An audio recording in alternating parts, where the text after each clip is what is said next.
നമ്മൾ ജയിപ്പിച്ച് അയച്ച MLA നമ്മളെ വഞ്ചിച്ചു കളഞ്ഞു. അദ്ദേഹം നമ്മളെ വിട്ടു പോയതുകൊണ്ടാണ് ഇലക്ഷൻ ഇവിടെ നടത്തേണ്ടതായിട്ട് വന്നത്.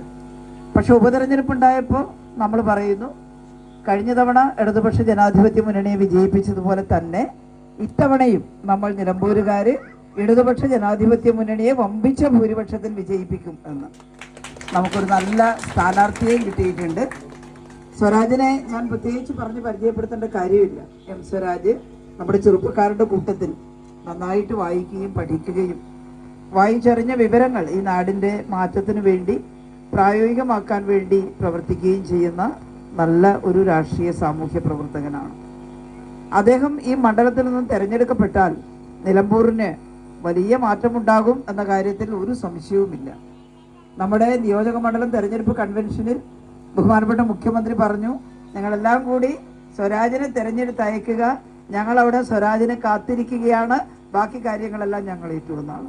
എന്ന് വെച്ചാൽ ഇടതുപക്ഷ ജനാധിപത്യ മുന്നണിയുടെ മാനിഫെസ്റ്റോ എല്ലാം അനുസരിച്ച് ഈ നാട്ടിൽ നടപ്പിലാക്കുന്ന എല്ലാ നല്ല കാര്യങ്ങളും സ്വരാജിലൂടെ നിലമ്പൂരിന് ലഭ്യമാകും എന്ന് തന്നെയാണ് ആ പറഞ്ഞതിൻ്റെ അർത്ഥം.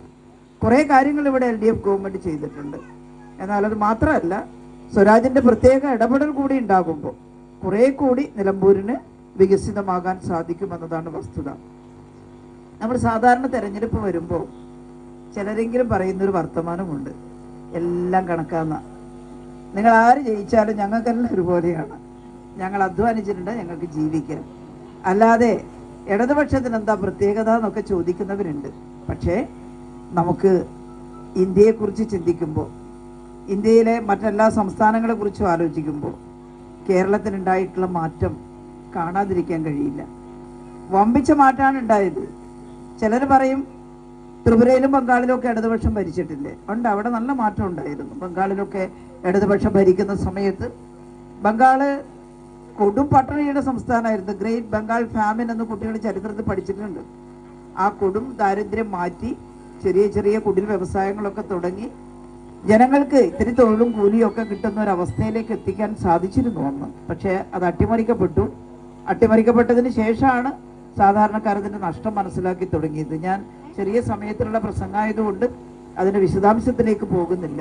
LDF ശക്തമായി ഭരിക്കുന്ന സമയത്ത് ബംഗാളിൽ നിന്നും ആരും നമ്മുടെ നാട്ടിലേക്ക് വന്നിരുന്നില്ല. അവിടെ തന്നെ ജീവസന്ധാരണത്തിനുള്ള വകയുണ്ടായിരുന്നു എന്നുള്ളതാണ്.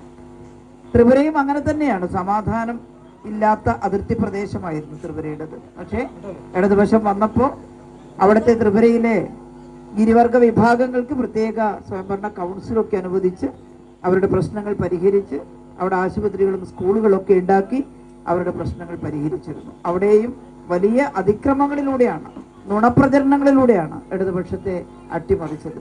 പക്ഷേ ആ ജനം ഇന്ന് അനുഭവിക്കുകയാണ്. തെരഞ്ഞെടുപ്പിൽ നോമിനേഷൻ പോലും കൊടുക്കാൻ വിടാത്ത വിധത്തിലാണ് അവിടെ ഇടതുപക്ഷത്തെ ഉപദ്രവിക്കുന്നത്.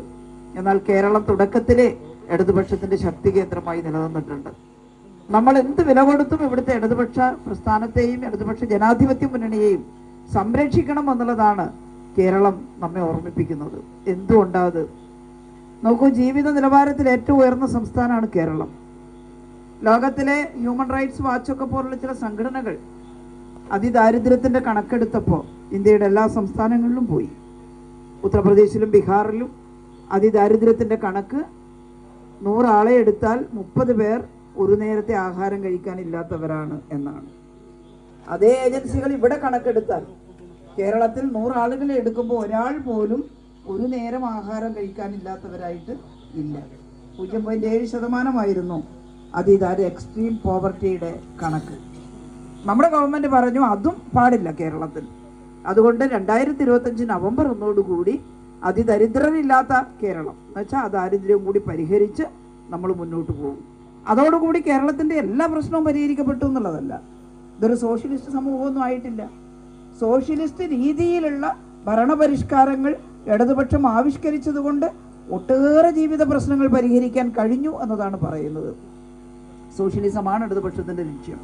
പക്ഷെ കേന്ദ്രത്തിൽ മുതലാളിത്ത ഭരണമുള്ള ഒരു ഗവൺമെൻറ് ഉള്ളിടത്തോളം കാലം, കേന്ദ്രത്തിൽ കോൺഗ്രസോ BJPയോ ഉള്ളിടത്തോളം കാലം നമുക്ക് പൂർണ്ണമായി സോഷ്യലിസ്റ്റ് ആശയഗതികൾ നടപ്പിലാക്കാൻ കഴിയുന്നില്ല. എന്തുകൊണ്ടത്? സ്വാതന്ത്ര്യം കിട്ടിയതിന് ശേഷം നമ്മുടെ രാജ്യത്തിൻ്റെ ഭരണം ഫെഡറൽ ഭരണഘടനയാണ്. തെരഞ്ഞെടുപ്പ് വരുമ്പം രാഷ്ട്രീയം തന്നെ നമ്മൾ ചിന്തിക്കണം. കാരണം നമ്മൾ ഓരോ സ്ത്രീ പുരുഷന്മാരും പ്രായപൂർത്തിയായ വോട്ടർമാർ ഇന്ത്യയുടെ പൗരന്മാരാണ്. നമ്മുടെ രാജ്യം എങ്ങനെ ഭരിക്കപ്പെടുന്നു, നമുക്കതിൻ്റെ അകത്തുള്ള റോൾ എന്താണെന്ന് പൂർണ്ണമായിട്ട് നമുക്ക് മനസ്സിലാക്കാൻ സാധിക്കണം.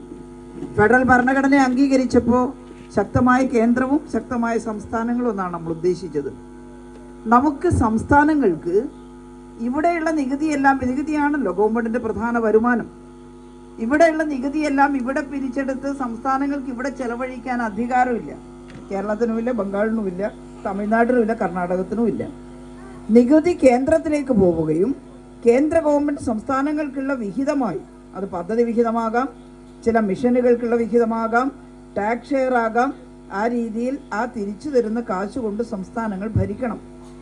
ഒരു ചോദ്യമുണ്ട്, അങ്ങോട്ട് പിടിച്ച പണത്തിൻ്റെ എത്ര ശതമാനം ഇങ്ങോട്ട് തരണം? അതിന് നമുക്കെല്ലാം അഭിപ്രായം ഉണ്ടായിരിക്കണം. അതാരെങ്കിലും ഒരാൾ, ഒരു ശൈല ടീച്ചറോ അല്ലെങ്കിൽ ഒരു എം സ്വരാജോ ഒന്നും പറയാനുള്ള കാര്യമല്ല. നമുക്ക് അഭിപ്രായം ഉണ്ടായിരിക്കണം. എത്ര തിരിച്ചു തരണം?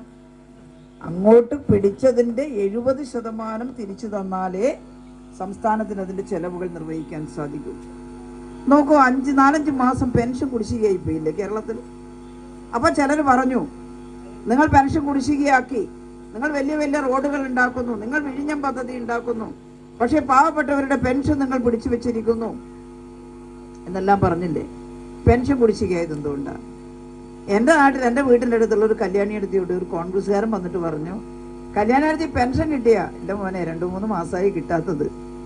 കൊണ്ടുപോയിട്ട് കത്തിക്ക് കുത്തിക്കൊടുക്ക് അല്ലേ, വോട്ട് ചെയ്ത് കൊടുക്കുന്ന പറയുന്നത്. മാത്രമല്ല ചുവന്ന കൊടിയും പിടിച്ചിട്ട് പോന്ന കാണാമല്ലോ മീറ്റിങ്ങിനെല്ലാം.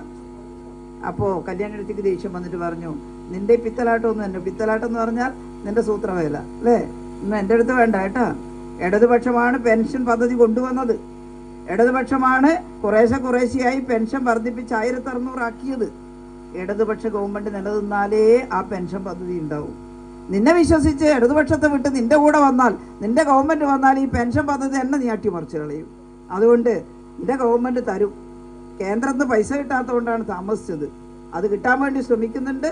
അത് കിട്ടിയില്ലെങ്കിലും എങ്ങനെയെങ്കിലും പൈസ സ്വരൂപിച്ചിട്ട് ജനങ്ങൾക്ക് പെൻഷൻ കൊടുക്കുമെന്ന് പിണറായി പറഞ്ഞിട്ടുണ്ട്.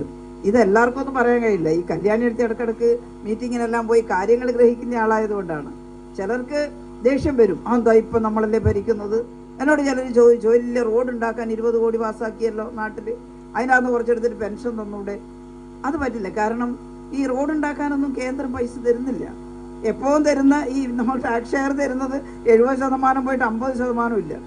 KN ബാലഗോപാൽ എന്ന് പറയുന്ന നമ്മുടെ ധനകാര്യമന്ത്രി കെഞ്ചി 50% താ. കാരണം ഈ റവന്യൂ ചെലവെല്ലാം നമ്മളാ ചെയ്യേണ്ടത്. ആശുപത്രിയിൽ, ഗവൺമെൻറ് ആശുപത്രിയിൽ ഡോക്ടർമാർക്ക് ശമ്പളം കൊടുക്കേണ്ടത് സംസ്ഥാന ഗവൺമെൻറ്റാണ്, നഴ്സുമാർക്കും അവിടുത്തെ എല്ലാ സ്റ്റാഫിനും. അവിടെ പാവപ്പെട്ടവർക്ക് വേണ്ടി മരുന്ന് മേടിച്ചു വെക്കേണ്ടത് സംസ്ഥാന സർക്കാരാണ്. കുട്ടികളെ പഠിപ്പിക്കുന്ന ഗവൺമെൻറ് സ്കൂളുകളിൽ അധ്യാപകർക്കും ജീവനക്കാർക്കും ശമ്പളം കൊടുക്കേണ്ടത് സംസ്ഥാന ഗവൺമെൻറ്റാണ്. ഒരു റോഡ് പൊളിഞ്ഞു പോയാൽ അത് നന്നാക്കേണ്ടത് സംസ്ഥാന ഗവൺമെൻറ്റാണ്. തദ്ദേശ സ്വയംഭരണ സ്ഥാപനങ്ങൾക്ക് ഭരിക്കാനുള്ള വിഹിതം കൊടുക്കേണ്ടത് സംസ്ഥാന ഗവൺമെൻറ്റാണ്. ഈ സംസ്ഥാന ഗവൺമെൻറ്റിൻ്റെ കയ്യിൽ ഈ നികുതി വിഹിതം അല്ലാതെ വേറെന്താ ഉള്ളത്? അപ്പോൾ നികുതി വിഹിതം 70% തരണം എന്ന് പറയുന്നത് അതുകൊണ്ടാണ്. ബാലഗോപാൽ പറഞ്ഞു 50% താ. നമ്മുടെ കേന്ദ്രത്തിലെ ഗവൺമെൻറ് തന്നില്ല. മുമ്പ് കോൺഗ്രസ് ഭരിക്കുമ്പോഴും വലിയ വ്യത്യാസമൊന്നും ഉണ്ടായിട്ടില്ല കേട്ടോ. 30% മറ്റൊക്കെ ഇവർ 30-ലും കുറച്ചു BJP. പിന്നെ എങ്ങനെ ഇടിയോ റോഡ് ഉണ്ടാക്കാനും പാലുണ്ടാക്കാനും അതുപോലെ തന്നെ ഈ പറയുന്ന ഇതിനൊക്കെ സാധിക്കുക. അപ്പോൾ നമ്മളൊരു കാര്യം ചെയ്തു, നിർമ്മാണ പ്രവർത്തനങ്ങൾ നമുക്ക് വേറെ ഒരു പൈസ സ്വരൂപിക്കാൻ പറ്റുമോ? അങ്ങനെയാണ് Kerala infrastructure investment fund board, ചുരുക്കി പറഞ്ഞ കിഫ്ബി. നിങ്ങളെല്ലാം കേട്ട് ശീലമായിട്ടുണ്ടാവും അല്ലേ? കിഫ്ബി എന്ന് പറയുന്ന ആ സംഘടന വഴി നമുക്ക് വെളിയിൽ നിന്ന് കുറച്ച് വായ്പ എടുക്കാൻ സാധിക്കും. ചില വലിയ ബാങ്കുകൾ, ധനകാര്യ ഏജൻസികൾ ദീർഘകാല വായ്പയാണ്. ആ വായ്പ എടുത്താൽ നമുക്ക് പാലുണ്ടാക്കാം, റോഡ് ഉണ്ടാക്കാം, ആസ്പത്രി കെട്ടിടം ഉണ്ടാക്കാം, സ്കൂൾ കെട്ടിടം ഉണ്ടാക്കാം, ഇതൊക്കെ ഉണ്ടാക്കാം. പക്ഷേ ആ വായ്പ എടുത്ത കാശ് കൊണ്ട് പെൻഷൻ കൊടുക്കാൻ പറ്റില്ല. എന്തുകൊണ്ടാണ്? ഈ വായ്പ തരുന്നവരുടെ നിബന്ധന ക്യാപിറ്റൽ എക്സ്പെൻഡിച്ചറിനെ ഇത് ഉപയോഗിക്കാൻ പാടുള്ളൂ എന്നാണ്. ക്യാപിറ്റൽ എക്സ്പെൻഡിച്ചർ എന്ന് വെച്ചാൽ മൂലധന ചെലവ്. കെട്ടിടം ഉണ്ടാക്കാൻ, റോഡ് ഉണ്ടാക്കാനൊക്കെ, ഇൻഫ്രാസ്ട്രക്ചറൊക്കെ ഉണ്ടാക്കാം, ഉപകരണങ്ങൾ മേടിക്കാം. ഒരു ആസ്പത്രിയിൽ ഒരു കാത്തലാപ്പ് മേടിക്കാം, കേട്ടില്ലേ? ആശുപത്രിയിൽ ഒരു എക്സ്റേ യൂണിറ്റ് മേടിക്കാം, അതിനൊക്കെ പൈസ ഉപയോഗിക്കാം. പക്ഷേ ശമ്പളം കൊടുക്കാനുള്ളത് റവന്യൂ ചെലവാണ്. അത് സർക്കാരിൻ്റെ റവന്യൂ വരുമാനത്തിൽ നിന്നേ കൊടുക്കാൻ പറ്റുള്ളൂ. അതുകൊണ്ടാണ് ഈ ടാക്സ് ഷെയർ കിട്ടിയാലേ പെൻഷൻ കൊടുക്കാൻ പറ്റുള്ളൂ എന്ന് നമ്മൾ പറയുന്നത്. അത് ജനങ്ങൾക്ക് മനസ്സിലായിട്ടില്ലെങ്കിൽ ഈ കോൺഗ്രസ്സുകാരുടെ വഞ്ചനയിൽ വീഴില്ലേ, ഈ BJP-കാരുടെ വഞ്ചനയിൽ വീഴില്ലേ? അപ്പോൾ ഇടതുപക്ഷം എന്താണ് ചെയ്യുന്നത്? പിണറായി പറഞ്ഞു പെൻഷൻ മുടങ്ങിക്കൂടാ, കേന്ദ്ര ഗവൺമെൻറ് തന്നിട്ടില്ലെങ്കിലും മുടങ്ങിക്കൂടാ. അതുകൊണ്ട് നമുക്കൊരു കാര്യം ചെയ്യാം, പെൻഷൻ ഫണ്ട് ബോർഡ് എന്ന് പറഞ്ഞിട്ട് ഒരു ബോർഡ് രൂപീകരിക്കാം. എന്നിട്ട് ആ പെൻഷൻ ഫണ്ട് ബോർഡ് ഈ സഹകരണ ബാങ്കിൽ നിന്നൊക്കെ പൈസ എടുത്തിട്ട് തൽക്കാലം പെൻഷൻ കൃത്യമായിട്ട് കൊടുക്കുക. ഓരോ മാസവും ഗവൺമെൻറ്റിന് കേന്ദ്രത്തിൽ നിന്ന് നികുതി വിഹിതം കിട്ടുമ്പോൾ അടച്ചോളാം, പെൻഷൻ ഫണ്ട് ബോർഡിന് തിരിച്ചു തരാം. അതെന്തിനാ അങ്ങനെ ആലോചിച്ചത്? എന്നാലും സാധാരണക്കാർക്ക് പെൻഷൻ മുടങ്ങരുത്, കേന്ദ്രത്തിന് കിട്ടിയിട്ടില്ല എന്നും പറഞ്ഞ് കൊടുക്കാത്ത അവസ്ഥ വരരുത്. പക്ഷേ ഈ BJP-യുടെ കേന്ദ്ര ഗവൺമെൻറ് അതിലിടപെട്ടു. പെൻഷൻ ഫണ്ട് ബോർഡ് വഴി പെൻഷൻ കൊടുക്കാൻ പറ്റൂല, പെൻഷൻ ഫണ്ട് ബോർഡിന് ഈ ആവശ്യത്തിന് പണം എടുക്കാൻ പാടില്ല എന്നും പറഞ്ഞിട്ട് അവർ ഉത്തരവിറക്കി. നമ്മളെ വഞ്ചിച്ചു. ആ BJP-ക്ക് നമുക്ക് വോട്ട് കൊടുക്കാൻ പറ്റുമോ? എന്തൊരു വഞ്ചനയാണ് കൂട്ടര് ചെയ്യുന്ന. പക്ഷേ നമ്മൾ തോറ്റു കൊടുത്തില്ല. നമ്മൾ പറഞ്ഞു നമ്മൾ എങ്ങനെയെങ്കിലും എവിടെന്നെങ്കിലും കാശുണ്ടാക്കി പാവങ്ങളുടെ പെൻഷൻ കൊടുക്കും കേട്ടോ.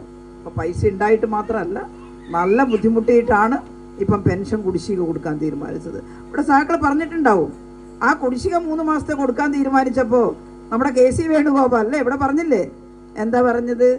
കൈക്കൂലി കൊടുക്കുകയാണെന്നാ. തെരഞ്ഞെടുപ്പുള്ള സ്ഥലത്ത് പെൻഷൻ ഇപ്പോൾ കൊടുക്കാൻ പാടില്ല, കൈക്കൂലി കൊടുക്കുകയെന്നാ. നോക്കണം, തെരഞ്ഞെടുപ്പുള്ളെടുത്ത് സ്കൂളിലെ മാഷിക്ക് ശമ്പളം കൊടുക്കണ്ടെന്ന് പറയോടോ? അത് കൃത്യമായിട്ട് പണിയെടുത്തിട്ട് കിട്ടുന്ന പൈസയല്ലേ. തെരഞ്ഞെടുപ്പുള്ളെടുത്ത് തൊഴിലുറപ്പ് തൊഴിലാളി പണിയെടുത്താൽ അതിന് കൂലി കൊടുക്കില്ല എന്ന് പറയോടോ?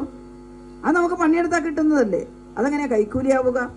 തെരഞ്ഞെടുപ്പുള്ള സ്ഥലത്ത് 1600-ന് പകരം തെരഞ്ഞെടുപ്പ് കഴിയുന്നത് വരെ 3000 രൂപ പെൻഷൻ തരാമെന്ന് നമ്മൾ പറഞ്ഞിട്ടുണ്ടെങ്കിൽ അത് തെരഞ്ഞെടുപ്പ് അഴിമതിയാവും. കാരണം വോട്ട് കിട്ടാൻ വേണ്ടിയിട്ട് പെൻഷൻ കൊടുക്കുന്നു, കൂട്ടി കൊടുക്കുന്നു എന്ന് വരും. നമ്മളത് ചെയ്തിട്ടില്ലല്ലോ. 1600 വെച്ച് കൊടുക്കേണ്ടത് നമ്മൾ ആ പാവങ്ങൾക്ക് എല്ലായിടത്തും, കേരളത്തിൽ നിലമ്പൂർ മാത്രമല്ല എല്ലായിടത്തും ഈ പെൻഷൻ കുടിശ്ശികയായത് കൊടുത്തുകൊണ്ടിരിക്കുക. ആ കൂട്ടത്തിൽ ഇവിടെ കൊടുക്കണ്ടെന്ന് പറഞ്ഞാൽ 1 മാസം അവർ പട്ടിണി കിടക്കണമെന്നാ. നമ്മൾ ഈ ആളുകളുടെ ഒരു മനസ്സാണ്. അവരങ്ങനെ പറയും കോൺഗ്രസ്സുകാർ. എല്ലാം കണക്കല്ലാന്ന് ഞാൻ പറയാനുള്ള ഒരു കാര്യം എന്താണെന്നറിയോ? 65 ഉറുപ്പിക കർഷക തൊഴിലാളിക്ക് ആദ്യമായി പെൻഷൻ പാസ്സാക്കിയത് ആരാ നിങ്ങൾക്കറിയോ? ആരാ? നമ്മളാരും ഓർമ്മിക്കുന്നില്ല കൂട്ടരെ. EK നായനാരല്ലേ? EK നായനാർ ഭരിക്കുമ്പോൾ അതൊരു ഭയങ്കര സംഭവമായിരുന്നു കേട്ടോ കേരളത്തിൽ. കാരണം 60 വയസ്സ് വരെ നടുവൊടിഞ്ഞ് പണിയെടുത്ത കർഷക തൊഴിലാളിക്ക് ഖജനാവിൽ നിന്ന് ഒരു 65 ഉറുപ്പ്യ മാസത്തിൽ. ഇപ്പം പറയുമ്പോൾ നമുക്ക് മൂക്കിൽ വരിക്കാനില്ല, പക്ഷെ വർഷങ്ങൾക്ക് മുമ്പ് 65 ഉറുപ്പ്യ എന്ന് പറഞ്ഞാൽ കുറച്ചൊരു നല്ല തുകയായിരുന്നു. അന്നേരമാണ് കോൺഗ്രസിൻ്റെ നേതാവ് അല്ലേ, ഞാൻ ചത്ത് തലക്കുമേതിയിരിക്കുന്നവരെ കുറ്റം പറയാൻ പാടില്ല എന്നൊരു ചൊല്ല് നാട്ടിലുള്ളത് കൊണ്ട് അദ്ദേഹം മരിച്ചുപോയതുകൊണ്ട് ഞാൻ പേര് പറയുന്നില്ല, പക്ഷേ കോൺഗ്രസിൻ്റെ നേതാവ് പറഞ്ഞു നായനാരെ കൊടുക്കരുത്. എന്താ കൊടുത്തുവിടാത്തത്? പ്രത്യുൽപാദനപരമല്ലാത്ത ഒന്നും ഖജനാവിൽ നിന്ന് കൊടുക്കരുത്. എന്തെന്നോടെ പ്രത്യുൽപാദനപരം? അങ്ങോട്ട് 60 കൊടുത്താൽ ഇങ്ങോട്ട് 120 കിട്ടുന്നതേ കൊടുക്കാൻ പാടുള്ളൂ എന്നാ അല്ലേ? ഇനി അങ്ങോട്ട് 60 കൊടുത്താൽ 60എങ്കിലും ഇങ്ങോട്ട് കിട്ടണം, അല്ലാത്ത പൈസ കൊടുക്കാൻ പാടില്ല എന്ന് പറഞ്ഞ് നിർത്തിയില്ല. ഒരു വാചകവും കൂടി പറഞ്ഞു. അതെന്താ? ഈ 65 ഉറുപ്പ്യ കൊടുത്താൽ ഈ വയസ്സായ ആളുകളെല്ലാം കള്ളു കുടിച്ച് മൂത്രമൊഴിക്കേ ഉള്ളൂ, അതുകൊണ്ട് പ്രത്യുൽപാദനപരമല്ല. അപ്പോൾ നായനാർക്ക് നല്ല ദേഷ്യം വന്നു. നായനാർ ഇപ്പം തമാശ പറയുന്ന ആളാണല്ലോ അല്ലേ? എനിക്ക് നായനാരുടെ അസംബ്ലിയിൽ ഇരിക്കാൻ അവസരം കിട്ടിയിട്ടുണ്ട്, ജീവിതത്തിലെ മഹാഭാഗ്യമാണ്. നായനാർ മുഖ്യമന്ത്രിയാകുമ്പോൾ ഞാൻ MLA ആയിട്ട് അവിടെ ഉണ്ടായിരുന്നു. എല്ലാവർക്കും വഴക്കും കിട്ടും, എല്ലാവർക്കും സ്നേഹവും കിട്ടും കേട്ടോ. ആദ്യം വഴക്കാ പറയാം, എന്നിട്ടേ സ്നേഹിക്കുകയുള്ളൂ. പക്ഷെ നായനാരെ പോലെ നായനാരേ ഉള്ളൂ എന്ന് നമുക്ക് പറയാം. അപ്പോൾ നായനാർ പറഞ്ഞു കള്ളു കുടിച്ച് മൂത്രം ഒഴിച്ചോട്ടെ, 60 വയസ്സ് വരെ നടുവൊടിഞ്ഞ് പണിയെടുത്ത ആളല്ലേ. ആൾ ഇക്കണ്ട പാടത്തെല്ലാം നെല്ല് കൃഷി ചെയ്തു, നേന്ത്രവാഴ കൃഷി ചെയ്തു. ആളുണ്ടാക്കിയ നേന്ത്രവാഴയിൽ കുലച്ച കൊല അത് മുഴുവൻ അയാൾ പുഴുങ്ങി തിന്നു. അതെന്ത് ചെയ്തു? മാർക്കറ്റ് കൊണ്ടുപോയിട്ടുണ്ട്. ആ മാർക്കറ്റ് നല്ലടോ നമ്മൾ പച്ചക്കായ മേടിച്ചു കൊണ്ടുപോയിട്ട് കറി വെച്ചത്. അപ്പോൾ എല്ലാവർക്കും വേണ്ടിയല്ലേ ആൾ കൃഷി ചെയ്തത്. ആ കൃഷിക്കാരൻ വയസ്സുകാലത്ത് നടുവൊടിഞ്ഞ് കിടക്കുമ്പോൾ ഇനി കള്ളു കുടിച്ച് കിടക്കുകയാണ്, ഇച്ചിരി കുടിച്ചോട്ടെ, നാലും ഞാനിത് കൊടുക്കുമെന്ന് പറഞ്ഞു. പക്ഷെ എല്ലാവരും കള്ളു കുടിച്ചോ കൂട്ടരെ? 65 ഉറുപ്പ്യക്ക് കരിമുണ്ട് മേടിച്ചിട്ടുണ്ട്, 65 ഉറുപ്പ്യെന്ന് പൈസ എടുത്തിട്ട് മേല് വേദനക്ക് കുഴമ്പ് മേടിച്ചിട്ടുണ്ട്, പിള്ളേർക്ക് കുപ്പായം മേടിച്ചു കൊടുത്തിട്ടുണ്ട് അല്ലേ? ഇതൊക്കെ 65 ഉറുപ്പ്യെന്ന് മേടിച്ചിട്ടില്ലേ? എന്തോരാശ്വാസമായിരുന്നു തൊഴിലാളി പെൻഷൻ എന്ന് പറയുന്നത്. ആ പെൻഷൻ ഇപ്പം കൈക്കൂലിയാണെന്ന് അവരുടെ പിന്മുറക്കാർ പറയുന്നതിൽ അത്ഭുതമൊന്നുമില്ല. പക്ഷെ നമ്മൾ ചോദിക്കണം, എങ്ങനെ പറയാൻ സാധിച്ചു കോൺഗ്രസ്സുകാരെ നിങ്ങൾക്ക്? ഞങ്ങളുടെ മുഖത്ത് നോക്കിയിട്ട് ഇങ്ങനെ പറയാൻ സാധിച്ചു എന്ന് പെൻഷൻ വാങ്ങുന്ന പ്രായമുള്ളവർക്ക് ചോദിക്കാൻ സാധിക്കണം. അത് ഇലക്ഷനിലൂടെ പ്രതികരിക്കാനും സാധിക്കണം. തുറന്നു തന്നെ പറയുകയാണ് കേട്ടോ, എല്ലാം കണക്കൊന്നുമല്ല. ഞാനൊരു നീണ്ട പ്രസംഗത്തിലേക്ക് പോകുന്നില്ല. പക്ഷേ ഞാൻ ഒന്ന് പറയട്ടെ, നമുക്ക് സ്വാതന്ത്ര്യം കിട്ടിയത് 1947 അല്ലേ? കുട്ടികളെല്ലാം പഠിക്കുന്നുണ്ട്. ബ്രിട്ടീഷ് ഭരണത്തിൽ നിന്ന് വലിയ സമരം ചെയ്തിട്ടാ. ചിലർ പറയും രക്തരഹിത വിപ്ലവമായിരുന്നു. എൻ്റെ പോന്നോ, എന്ത് രക്തരഹിതം! ആ ജാലിയൻ വാലാബാഗിലില്ലേ മക്കളെ, ഇല്ലേ? ജാലിയൻ വാലാബാഗിൽ സ്വാതന്ത്ര്യം വേണമെന്ന് പറഞ്ഞവരെ വളഞ്ഞിട്ട് വെടിവെച്ചിട്ട് നൂറുകണക്കിന് ആളുകളെ അതിനകത്ത് കൊന്നുകളഞ്ഞു. ഇവിടെ നമ്മുടെ നാട്ടിൽ സമരം ചെയ്യുന്ന മനുഷ്യരെല്ലാം കൂടി തീവണ്ടി മുറിയിൽ തള്ളിക്കയറ്റി 10 ആൾ കയറേണ്ടടുത്ത് 100 ആളെ ഇടിച്ചു കയറ്റിയിട്ട് തീവണ്ടി വിട്ടിട്ട് ഡെസ്റ്റിനേഷൻ എത്തുമ്പോഴേക്കും ഇതിനകത്തുള്ളവർ ശ്വാസം മുട്ടി പരസ്പരം മാന്തിയും കടിച്ചും ചോരയൊഴുക്കി അതിനകത്ത് മലമൂത്ര വിസർജനം ചെയ്ത് തീവണ്ടി മുറി തുറക്കുമ്പോഴേക്കും എല്ലാം പൊഴിഞ്ഞു വീണു മരിച്ചിട്ട്. Wagon tragedy. ഇതാണോ രക്തരഹിത വിപ്ലവം? ഞാൻ സ്വാതന്ത്ര്യ സമരത്തിന്റെ കഥയിലേക്കൊന്നും പോകുന്നില്ല. ഏതായാലും സ്വാതന്ത്ര്യം കിട്ടി 1947 ആഗസ്റ്റ് 14 അർദ്ധരാത്രിയോടുകൂടി സ്വാതന്ത്ര്യം കിട്ടി. 2 കൊല്ലം കഴിയുമ്പോഴേക്കും നമ്മൾ ഭരണഘടന തയ്യാറാക്കി. 1950 അംബേദ്കറുടെ നേതൃത്വത്തിലുള്ള കമ്മിറ്റി ഭരണഘടന എഴുതി തയ്യാറാക്കി. തരക്കേടില്ലാത്ത ഭരണഘടന കേട്ടോ. ആ ഭരണഘടനയുടെ ആമുഖത്തിൽ തന്നെ ഇന്ത്യ എന്തായിരിക്കണം എന്ന് പറയുന്നുണ്ട്. എന്താ ആമുഖത്തിൽ പറയുന്നത് നോക്കൂ. ഇവിടെ ഇരിക്കുന്ന അക്ഷരം അറിയുന്ന എല്ലാവരും ഭരണഘടനയുടെ ആമുഖം വായിക്കണം കേട്ടോ. ഇന്ത്യ ഒരു democratic secular sovereign socialist republic ആയിരിക്കുന്ന, കുട്ടികളെല്ലാം പഠിപ്പിക്കണം. ഞാൻ അതിനെക്കുറിച്ച് വിശദീകരിക്കുന്നില്ല. ഡെമോക്രസി എന്ന് പറഞ്ഞാൽ എന്താ കൂട്ടരെ? പൗരന്മാരുടെ തുല്യമായിട്ടുള്ള അവസര സമത്വം, ഈക്വൽ ഓപ്പർച്യൂണിറ്റി. ഗ്രീക്ക് പണ്ഡിതന്മാർ പറഞ്ഞിട്ടുണ്ട്, democracy doesn't means the accommodation of Tom or Harry to the office, it means perfect equality in opportunity. ഏതെങ്കിലും ടോമോ ഹാരിയോ മാറി മാറി അധികാരത്തിൽ വന്നാൽ ജനാധിപത്യം ആവില്ല. പൗരന്മാരുടെ പൂർണ്ണമായ അവസര സമത്വം. ഏതവസരം? ജനിക്കാനുള്ള അവസരം, ഭക്ഷണം കഴിക്കാനുള്ള അവസരം, തൊഴിൽ ചെയ്യാനുള്ള അവസരം, അതിന് കൂലി മേടിക്കാനുള്ള അവസരം, ചോർന്നലിക്കാത്ത വീട്ടിൽ കിടക്കാനുള്ള അവസരം, വഴി നടക്കാനുള്ള സ്വാതന്ത്ര്യം, അമ്പലത്തിൽ കയറി പ്രാർത്ഥിക്കാനുള്ള സ്വാതന്ത്ര്യം, പള്ളിയിൽ പ്രാർത്ഥിക്കാനുള്ള സ്വാതന്ത്ര്യം. ഇതൊക്കെ ചേർന്നിട്ടാണ് ഡെമോക്രസി. ഇന്ത്യയിൽ ഈ ഡെമോക്രസി പൂർണ്ണമാണോ? ഇന്ത്യയിൽ? കേരളം അവിടെ കിടക്കുന്ന ഇന്ത്യ. കേരളത്തിൽ തന്നെ ഇനിയും കുറേ നേടാനുണ്ട്. പക്ഷെ കേരളത്തിലെ മനുഷ്യരുടെ ജീവിതവും ഉത്തർപ്രദേശിലെയോ ബീഹാറിലെയോ ഗ്രാമത്തിലെ മനുഷ്യരുടെ ജീവിതം തമ്മിൽ എന്തെങ്കിലും താരതമ്യമുണ്ടോ? നിങ്ങൾ ഉത്തർപ്രദേശിൽ പോയിട്ടുണ്ടോ? എനിക്കറിയില്ല. നിങ്ങൾ സന്തോഷ് ജോർജ് കുളങ്ങരാന്നും പറഞ്ഞ ഒരു യാത്രക്കാരനെ കേട്ടിട്ടുണ്ടാവും അല്ലേ? യൂട്യൂബിൽ പോയ സ്ഥലത്തെ ചിത്രം എല്ലാം പിടിച്ചിട്ട് യൂട്യൂബിലിടും. അപ്പോൾ നമുക്ക് അത് കാണുമ്പോൾ നമ്മളവിടെ പോയ പോലെ തോന്നും. കഴിഞ്ഞ ദിവസം ഞാനൊരു ചിത്രം കണ്ടു. ഉത്തർപ്രദേശിലെ ഒരു ഗ്രാമം, നല്ല കുണ്ടൻ ഇടവഴികളിലൂടെ ഇയാൾ ക്യാമറയും കൊണ്ട് പോവുക. പൊഴിഞ്ഞും കിടക്കുന്ന റോഡ്, 2 ചക്രമുള്ള ഉന്തുവണ്ടി ഉന്തിപ്പോകുന്ന മനുഷ്യർ, ഗ്രാമം ചെറിയ ടെൻറ്റ്, കടലാസ് ടെൻറ്റുകൾ, ഒരു 4-5 ആളുകൾക്ക് ഇങ്ങനെ അടുങ്ങിക്കിടക്കാനിടയുള്ള ആകെ ഉള്ളൂ. അതിനകത്ത് ഭക്ഷണം എല്ലാം പുറത്തുനിന്നാണ് പാകം ചെയ്യുന്നത്. പശുവിനെയും ആടിനെയും എരുമേനെയും ഒക്കെ പുറത്ത് കെട്ടിയിട്ടുണ്ട്. അതിൻ്റെ ചാണകമൊക്കെ അവിടെ നിറഞ്ഞു കിടക്കുന്നു. ചാണകം ഇടുമ്പോൾ അത് വാരി പരത്തി ചാണക വിരളി ഉണ്ടാക്കും. പശു ഒന്നും ഈ ഗ്രാമവാസികളുടെ സ്വന്തമല്ല, മിക്കതും അതെല്ലാം ഭൂസ്വാമിയുടേതാണ്. ഭൂമിയും അവരുടെ സ്വന്തമല്ല. എല്ലാ വീട്ടിൻ്റെ മുറ്റത്തും ഒരു കട്ടിലുണ്ട്. ആ കട്ടിലെന്ന് വെച്ചാൽ നിലത്ത് 4 മരക്കുറ്റി കുഴിച്ചിട്ടിട്ട് അതിൻ്റെ മേലെ ചൂടി വരിഞ്ഞു കെട്ടിയ കട്ടിലാണ്. നല്ല വെയിലുള്ള ദിവസം അതിൽ കിടന്ന് മേപ്പെട്ട് നക്ഷത്രം എണി കിടക്കാം. മഴ പെയ്താലോ? മഴ പെയ്യുമ്പോൾ കട്ടിലെടുത്തിട്ട് അകത്തിടാൻ പറ്റുമോ? 2 കാരണങ്ങൾ കൊണ്ട് കഴിയില്ല. 1, അകത്ത് സ്ഥലമില്ല. 2, ഈ കുറ്റി പറിച്ചെടുത്തിട്ട് അകത്തുകൊണ്ടേ കുഴിച്ചിടണം. അത് പറ്റുമോ? ഇതാണ് സ്വതന്ത്ര ഭാരതം. നരേന്ദ്രമോദി പറയുന്ന ലോകത്തിലെ 4ാമത്തെ ശക്തിയായിട്ട് മാറും എന്ന് പറയുന്ന ഭാരതത്തിൻ്റെ ചിത്രമാണ് കൂട്ടരെ ഇത്. ഇതിനെ ഇങ്ങനെ ആക്കിയതിൽ കോൺഗ്രസിന് പങ്കില്ലേ? ഇതിനെ ഇങ്ങനെ ആക്കിയതിൽ BJPക്ക് പങ്കില്ല. ഒരു തെരഞ്ഞെടുപ്പ് വരുമ്പോൾ നമ്മളിതെല്ലാം ആലോചിക്കണ്ടേ? കേരളം എങ്ങനെയോ മാറിയത്? കേരളത്തിൽ 1947 50 എല്ലാം ഇതേ അവസ്ഥയാണ്. ഞാൻ 1957 ഇടതുപക്ഷ ഗവൺമെൻറ് വരുന്ന വർഷമാണ് ജനിച്ചത്. നിങ്ങളിവിടെ ഇരിക്കുന്നവരിൽ 3/4 കൊണ്ടാണിയും അതിന് ശേഷം ജനിച്ചവരാ. 1990 ശേഷം ജനിച്ച കുഞ്ഞുമക്കൾ അധികം ഇരിക്കുന്നു ഇവിടെ. അവർക്ക് ആ കാലഘട്ടത്തിനെ കുറിച്ച് അറിയില്ല. വളരെ ദാരിദ്ര്യം, ഭക്ഷണം കഴിക്കാനില്ല. ഇപ്പോഴത്തെ ഉത്തർപ്രദേശുകാരെ കൊണ്ട് പറഞ്ഞതുപോലെ അവർ കുടിലിൽ മഴ നനഞ്ഞ് കിടക്കുകയാണ്. മഴ പെയ്താൽ ഒരു തുള്ളി ഇങ്ങനെ ഒരു മേലെ ഒറ്റ മോന്തായം, അതിൻ്റെ മേലെ കഴുക്കോല് ഞാത്തിയിട്ടിട്ട് പുല്ല് പിടിപ്പിച്ച വീടിനെ കുറിച്ച് ആർക്കെങ്കിലും ചിന്തിക്കാൻ പറ്റുമോ? ഇവിടെ അതിന് വാതിലുണ്ട്. ഇപ്പം വീടിൻ്റെ അകത്ത് കയറി വാതിലടച്ച് ടവർ ബോൾട്ടിട്ട് അകത്ത് കിടക്കുക. അതിന് വാതിലില്ല, നടുക്ക് ചതുരത്തിലുള്ള ഒരു ഒഴിവുണ്ട്. ആ സ്ഥല സങ്കല്പം. എന്നിട്ട് അവിടെ അടക്കാൻ എന്ത് ചെയ്യും? 2 മുളയുടെ മേലെ ഓല ഇങ്ങനെ അപ്പുറം ഇപ്പുറം വെച്ച് കെട്ടിയിട്ട് ഒരു തട്ടി ഉണ്ടാവും. അതിനെ എടുത്ത് ഈ ഓപ്പണിങ്ങിന്റെ നേരെ വെച്ചിട്ട് സൈഡിൽ ചൂടി കെട്ടി മുറുക്കിയാൽ വാതിലടക്കലായി. രാവിലെ കണ്ണും തുള്ളി പൊളിച്ച് എഴുന്നേറ്റ് ഈ പറയുന്ന ചൂടി അഴിച്ച് ഇതിനെ എടുത്ത് അപ്പുറം ചാരി വെച്ചാൽ വാതിൽ തുറക്കലായി. മഹാഭൂരിപക്ഷം കേരളത്തിലെ മനുഷ്യരും അങ്ങനെയല്ലേ കിടന്നത്, നമ്മുടെ അപ്പൂപ്പന്മാരും അമ്മൂമ്മമാരും. ഇന്ന് കേരളം എത്ര മാറി? കേരളം മാറിയതിൽ ഏറ്റവും വലിയ അടിസ്ഥാനം എന്താ? 57-ലാണ്, 56-ൽ ഭാഷാടിസ്ഥാനത്തിലുള്ള സംസ്ഥാനങ്ങളുണ്ടായി. 57-ൽ തെരഞ്ഞെടുപ്പ് നടന്നപ്പോൾ കേരളത്തിൽ ആദ്യത്തെ തെരഞ്ഞെടുക്കപ്പെട്ട ഗവൺമെന്റ് ഉണ്ടായി. ആരാ കേരളത്തിന്റെ ആദ്യത്തെ മുഖ്യമന്ത്രി? ആരായിരുന്നു? EMS അല്ലേ? EMS വലിയ മനക്കിൽ ജനിച്ച ആള്. ഏലംകുളം മന നിങ്ങളുടെ മലപ്പുറം ജില്ലയിലാണ്. ഇഷ്ടം പോലെ വാരവും പാട്ടും ഒക്കെ വരാനുള്ള മനയാ. ദിവസവും 5 നേരം പാൽക്കഞ്ഞി കുടിക്കാൻ കഴിയുന്ന കുട്ടിയാ. നല്ല ഓത്തനായിട്ട് വളർന്നു വരാം. പക്ഷെ EMS അപ്പുറത്തുള്ള കോരന്റെ കുടിലെ പട്ടിണിയാ കണ്ടത്.